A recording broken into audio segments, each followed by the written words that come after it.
Today we're looking at how to handle long pushes to the backhand side.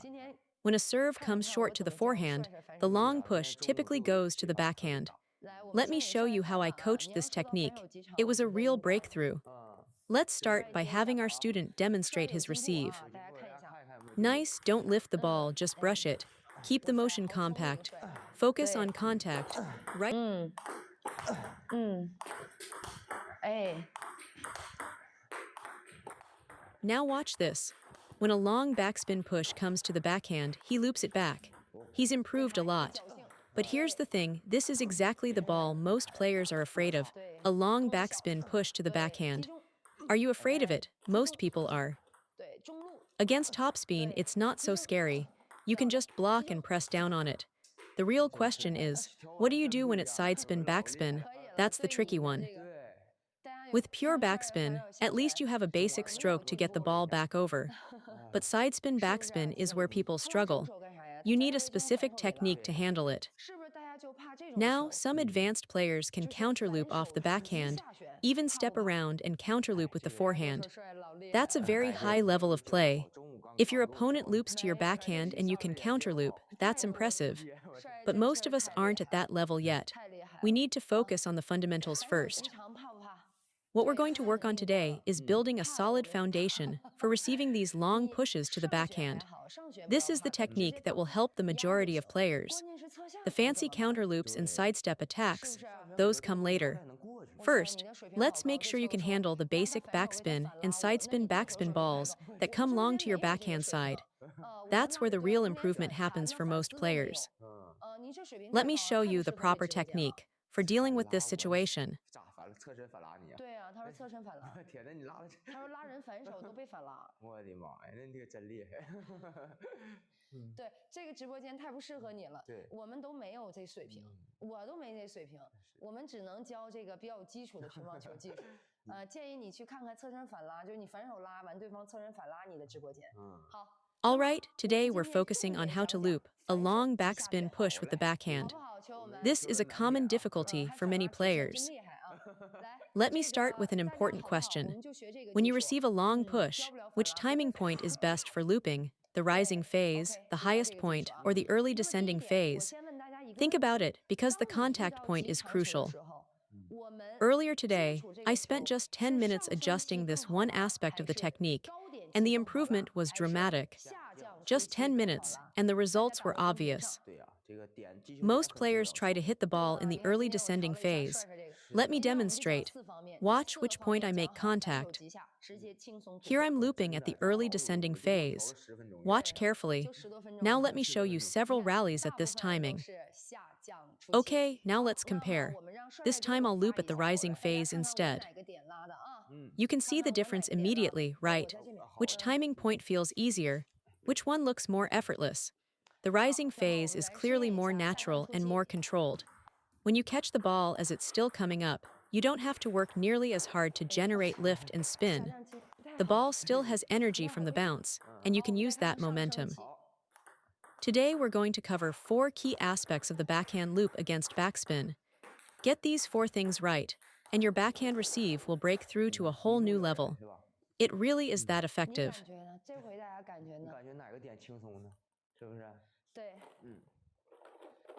Can you feel the difference? The rising phase is better. Here's why the early descending phase causes 2 problems.